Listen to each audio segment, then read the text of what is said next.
since ever. Here they are, the smartest people who've ever been. No, I'm just kidding. That was really bad and on purpose, God. Okay, so first I must preface this video by saying that I took a course with Irene Lyon. I paid for it on somatic healing. A 21-day course, and basically I still have been stuck trying to get through it over and over again. It's been like a couple of years, but there's still super useful stuff in there. Like you'll run into something useful and you'll need to work on it for like 6 months before you come back to it, perhaps. It depends. She said it's not uncommon for someone to go over it in a year, but this has been a minute still, and I don't feel like I'm done. So on it, she recommends that you put people and everyone and everything in a love bubble preemptively, and then you can like blow the whole universe up in your imagination station, not in real life, guys.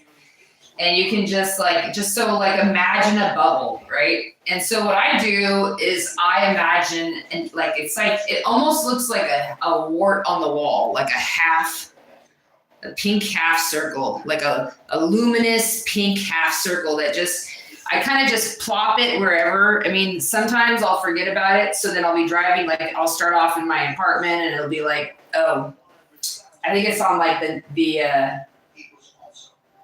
on like the eastern wall. But then I'll get out there on the road and it may end up on the northern part of the sky. But I don't know all the spots I put it, but I move it around, it's mobile. And what I've done is, when I took her course, I put everyone and everything in a preemptive love bubble. And then I did as she said, and she was like, now you can just blow the whole universe up. You can boil everything and everyone in a fervent heat. You can eat it in a black hole. You can spontaneously combust people.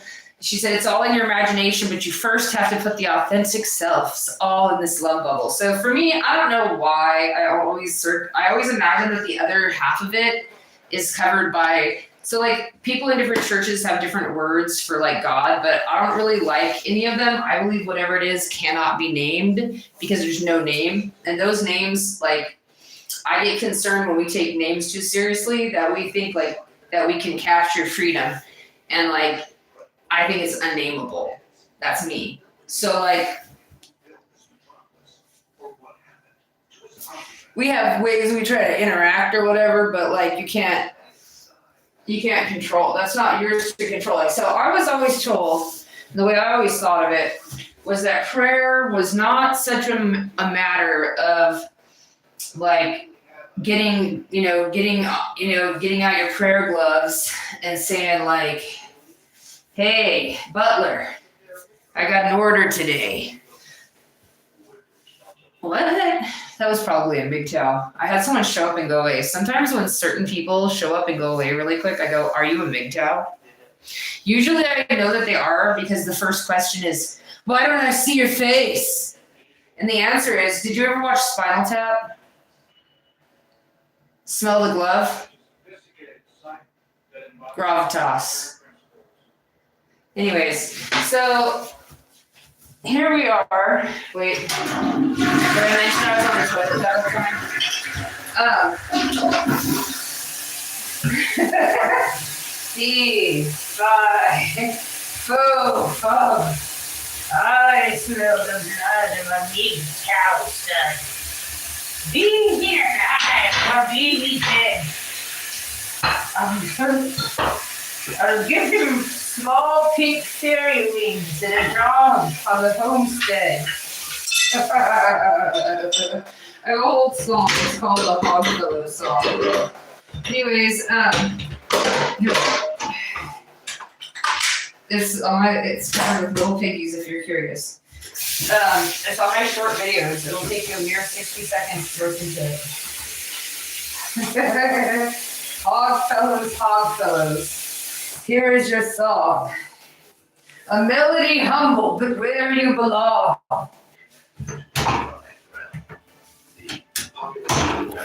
Wait, we gotta turn the Ancient Aliens down so I don't get copyright. This was founded by a dozen sky gods, the lords of thunder. The Lords of Thunder. Okay. I have to calm down out here and not get too big for my britches. I think there was 10 people watching. I have to let my flock of small cats know. Anyways, actually there may be a dog here as well, or one cat, one dog, or many, who knows. Cats are never like just one person. Have you ever stared at your cat and noticed that your cat has like, you may say they have 9 lives, but clearly they also have like at least 13 faces. Just sit there and watch your cat and you'll be like, watch her when she's looking cute or clever or sneaky, like satisfied, angry.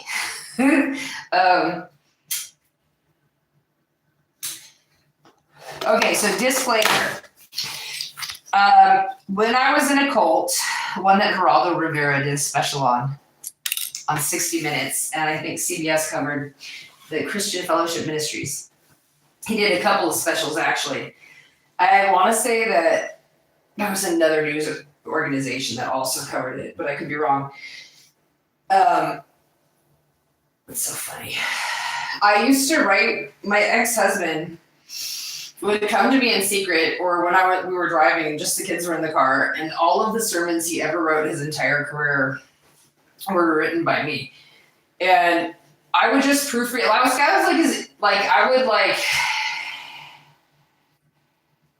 was in a different mood, and I was trying to just like bring the gospel to the world. And so when I looked for a husband, it was like, do you want to be an evangelist? That was like the only question. And if the answer was no, then oh well, I don't care who you are. And then I basically auditioned. And this was not like, it's not like I always think like this, okay? This is such a bizarre experience that if I start to tell you that I had descended into a reverse shadow in time and had, and at any rate, I was like, I want to get this all over the place. The reason why I chose the church that I chose was because they were like the most, there was an internet. I didn't know about the TV specials.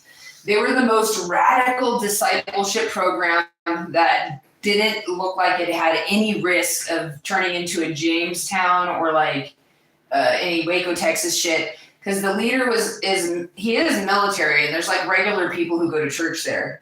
And it's all over the place. And there's like, it's just normal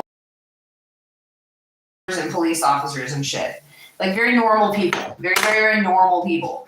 And so it's as radical as you could get without being in danger of a Waco incident or something similar. And you can look him up. Wayman Mitchell, he's a contemporary of Chuck Smith. When he was interviewed in a TV show, they tried to interview him for one of the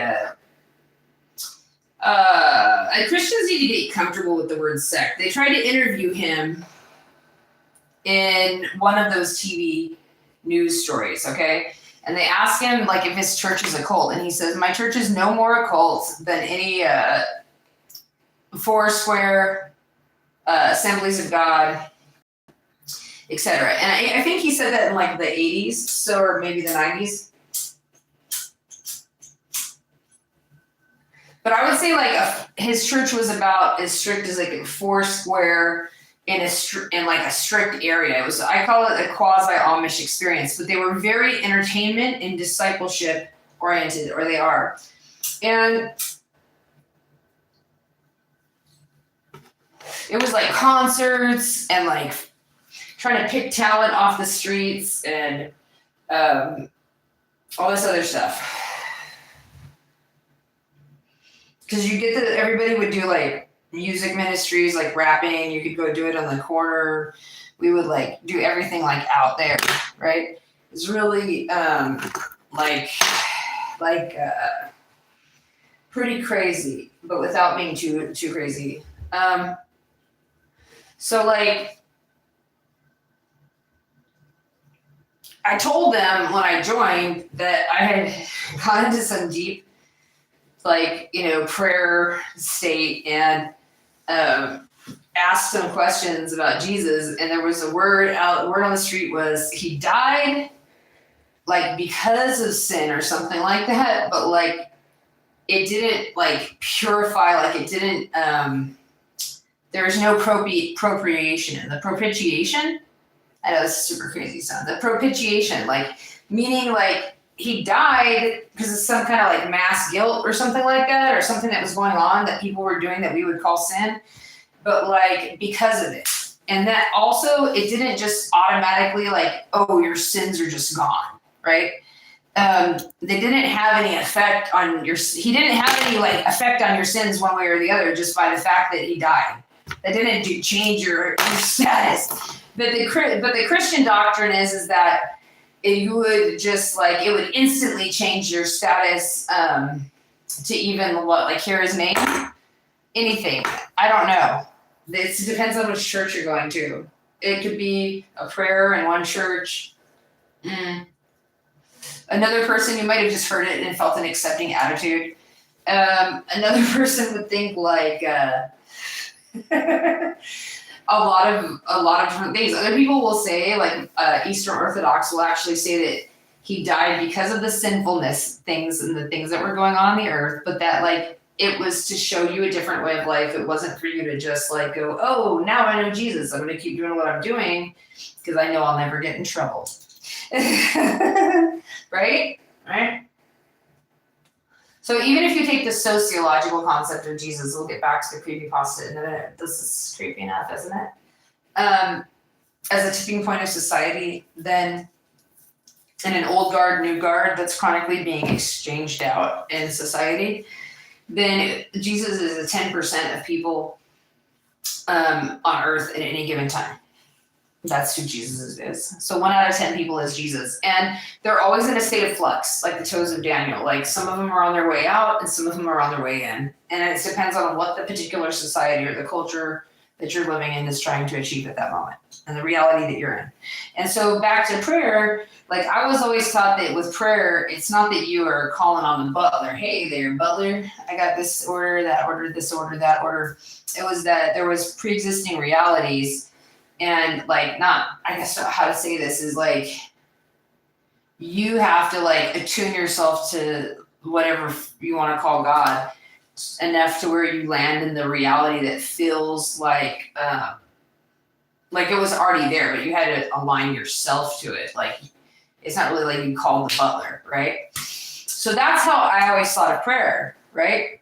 But this is what gets disturbing. If you are a practicer of the 3D law of attraction, then God is your forced butler. Now, in the 90s, I got to tell you that I worked in a metaphysical bookstore called Visions and Dreams. I don't even use past tense. I say present tense because I don't really believe in time. So I workses, so cancel the way I said it. I workses in this bookstore. And I do this shipping stuff out, right? Kind of in the office sometimes too. I'm supposed to basically read the books, sage the place, talk to people. It's one of those chilled kind of jobs you could have. And I was 15 or something. And basically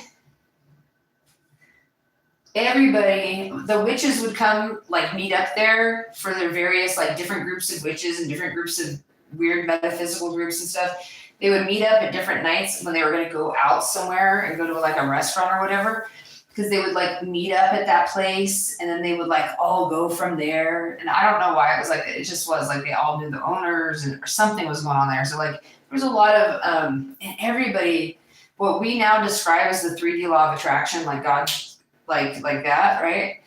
Everything's about me. Every single not things don't concern you. Everything that goes on, but there's a certain kind of turning other people into non-player characters whenever convenient, and God's this butler that is unique. And we used to call it black magic in the 90s. It was just called black magic. It was not called the 3D law of attraction. It was called black magic.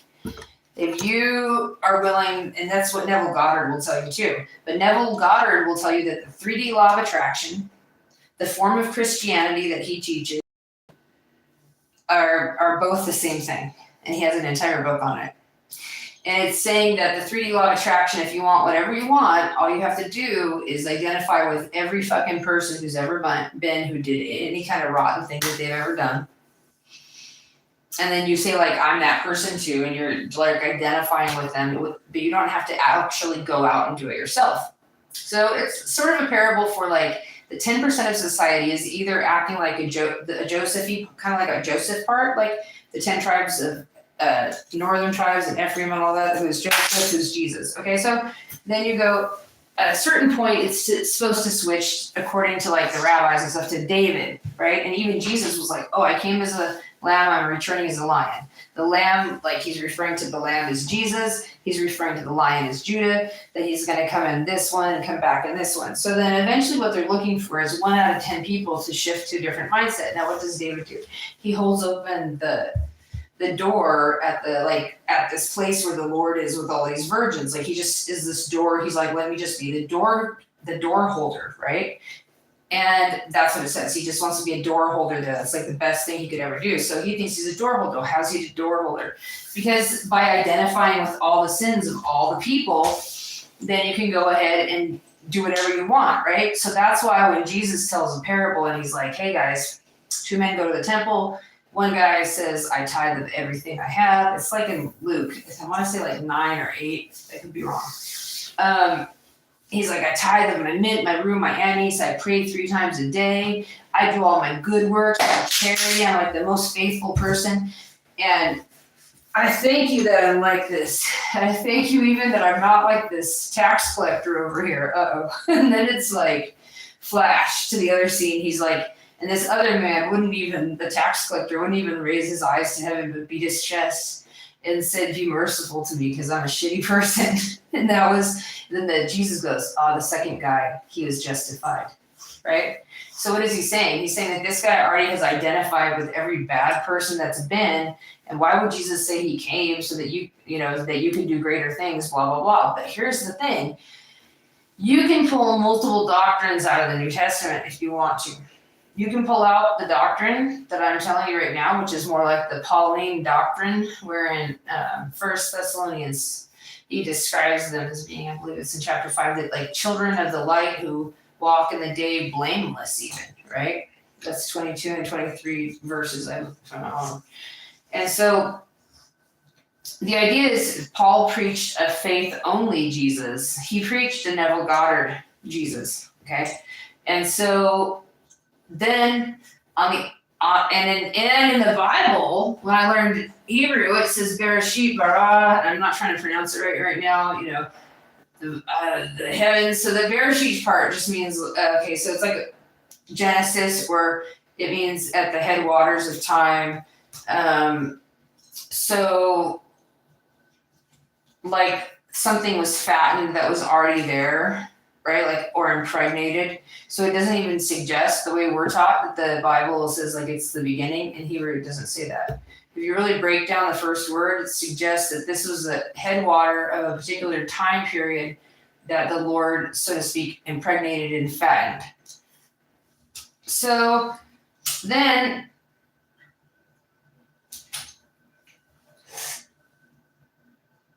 it does go a lot of places. But where are we going? I was just thinking about how the White Witch in the C.S. Lewis series is like, just like Lilith, right? Like this is the type of Lilith in the C.S. series. Yeah. Oh yeah. She turns people into stone. Beavers for having equality communist parties. Think of the beavers as little communist socialists who wanted everyone to have equal rights. And Sanders supporters or something. And then they were feasted with Edmund there and everything. It was all social and blah, blah, blah. And she was like, we're going to turn these people into petrified rock. You know who else did something just like that? Right. Abraham. Mm-hmm. That was when Lot, right? He was living in Sodom and Gomorrah, that whole thing. Sodom and Gomorrah, that's the same thing. It's like Lilith, the people turned to stone.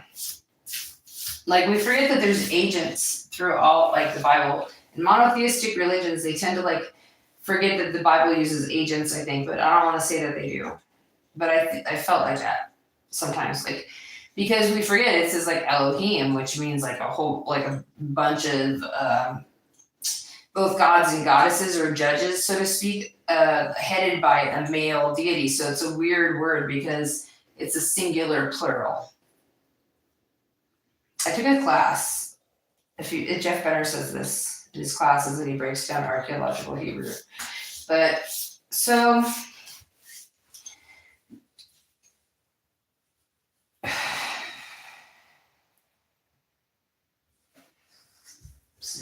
get into one of those.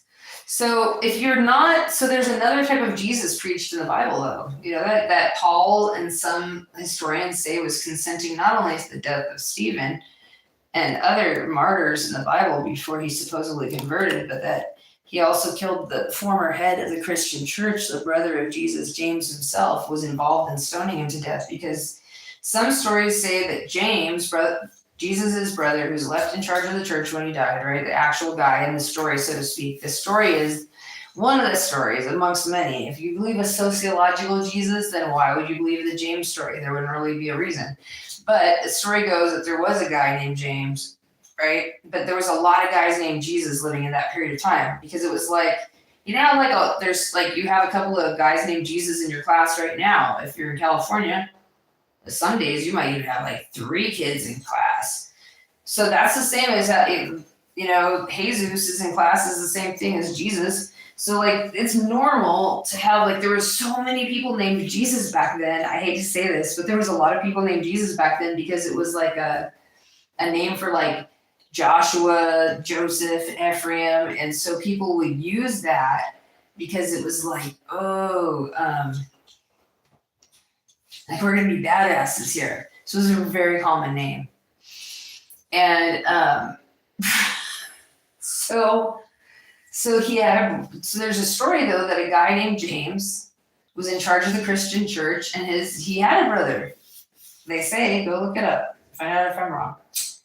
Anyways, Roy Potter, a retired Army colonel, has written a book called The Crimson Thread, and he's got some of it in his book and there's other books.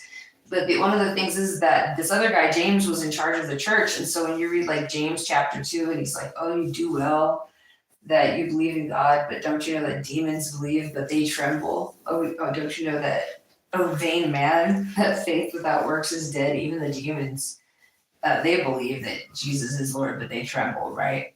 So then he says, like, you can't, if you don't give, like, if somebody knocks on your door and needs charity, well, back in the day, and some people still do it, you're supposed to put a change box next to your door. You're supposed to put your change in there and stuff. So if somebody knocks on your door who's poor, you give them the money in the change box. So he's like, if you pray for people, but then someone knocks on your door and you don't give them money out of the box, he's like, your prayers are useless. And then he goes, like, true religion is visiting the orphans and the motherless children, the fatherless children, and widows when they're in distress, and to keep up charity. And so if you're listening to James, he's going to say, like, maintaining charity is the only way that you can really, that's the only true religion.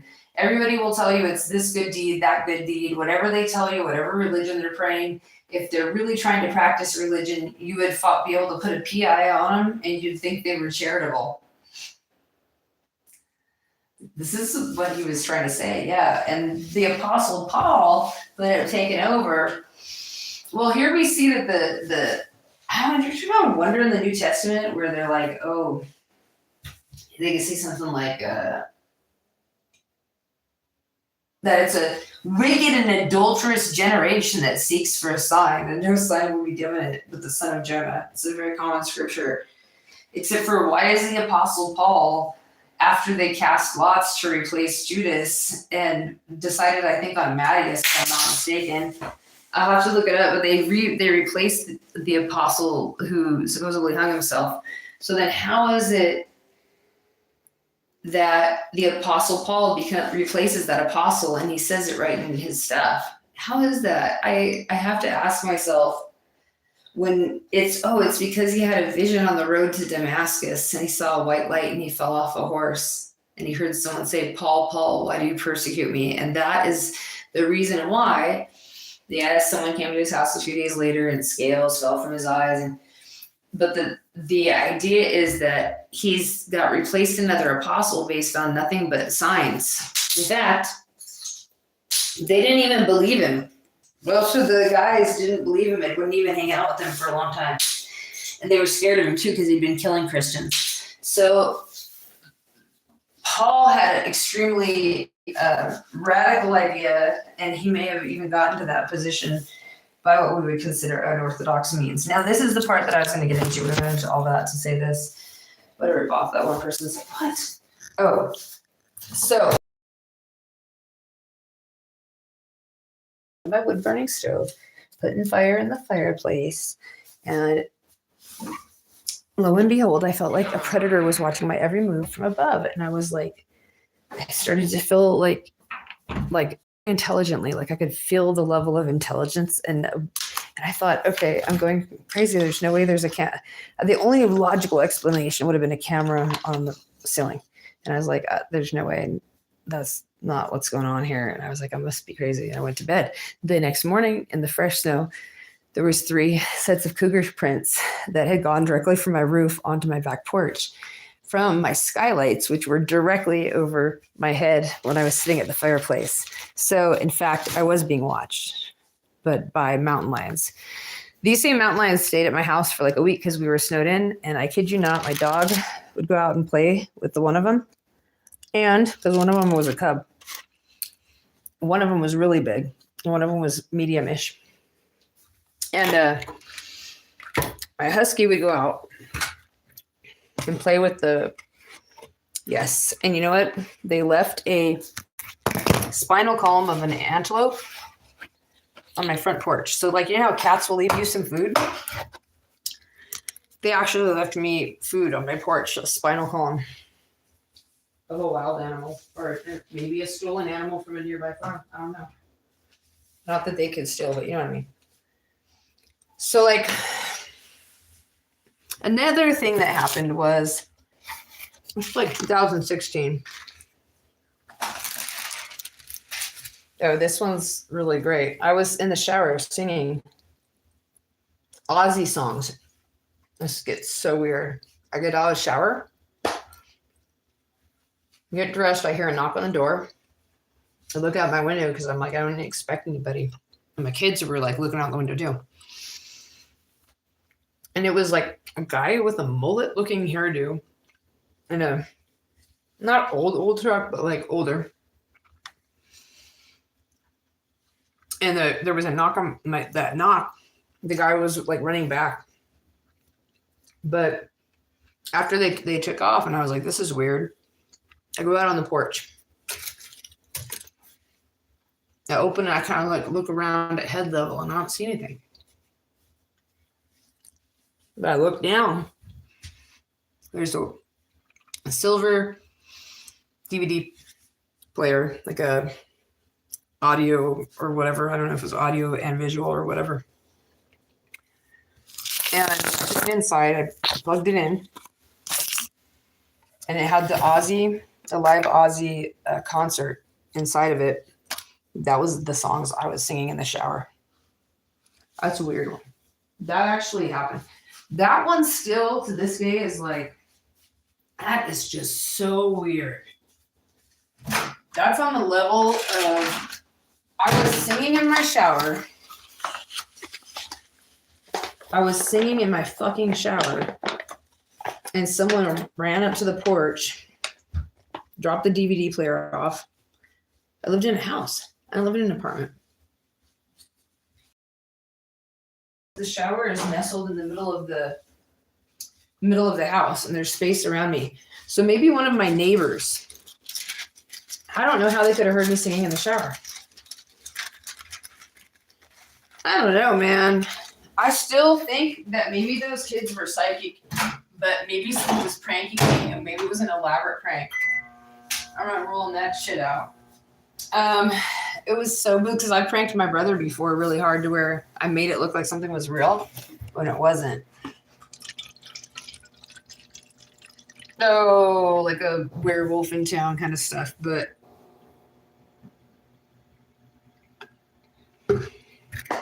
yeah. So what was the other thing? Well,